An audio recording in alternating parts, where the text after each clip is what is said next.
আসসালামু আলাইকুম ওয়া রাহমাতুল্লাহি ওয়া বারাকাতুহু। যে যেখান থেকে দেখছেন সবাইকে জানাই সালাম, আসসালামু আলাইকুম ওয়া রাহমাতুল্লাহি ওয়া বারাকাতুহু। এখন আপনাদের সামনে তাসিন মাখরাজ পড়ে শোনাবে।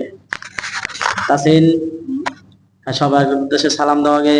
আসসালামু আলাইকুম ওয়া রাহমাতুল্লাহি ওয়া বারাকাতুহু। তারপরে তোমাকে এখন প্রশ্ন করব মাখরাজ। বলো তো মাখরাজ কাকে বলে?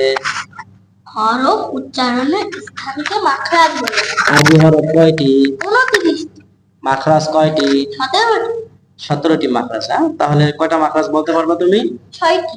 6টি বলতে পারবা? হ্যাঁ, 6টি মাখরাজ বলো। 1 নাম্বার মাখরাজ হলকের শুরু হইতে হামজা হা। 2 নাম্বার মাখরাজ হলকের মধ্যখান হইতে আইন হা।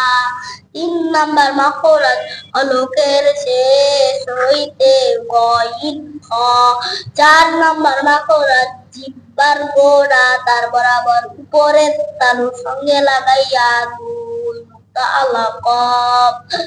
5 নাম্বার মাখরাজ জিহ্বার গোড়া তার একটু আগে বাড়াইয়া তার উপরের তালুর সঙ্গে লাগাইয়া দোকান পেঁচানো কাপ।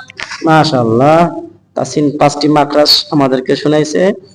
সবাই তাসিনকে একটু থ্যাংক ইউ দিবেন। ওকে, সুন্দর হয়েছে, আলহামদুলিল্লাহ। সামনে আরো ভালো করবা, কেমন? যে এবার সবাইকে সালাম দাও। আসসালামু আলাইকুম ওয়া রাহমাতুল্লাহি ওয়া বারাকাতুহু। ওয়া আলাইকুম সালাম ওয়া রাহমাতুল্লাহি ওয়া বারাকাতুহু। দর্শক শুনলেন তাসিনের মুখে মাখরাজ বলা। কেমন হলো আপনারা অবশ্যই কমেন্ট করে জানাবেন। আসসালামু আলাইকুম ওয়া রাহমাতুল্লাহ।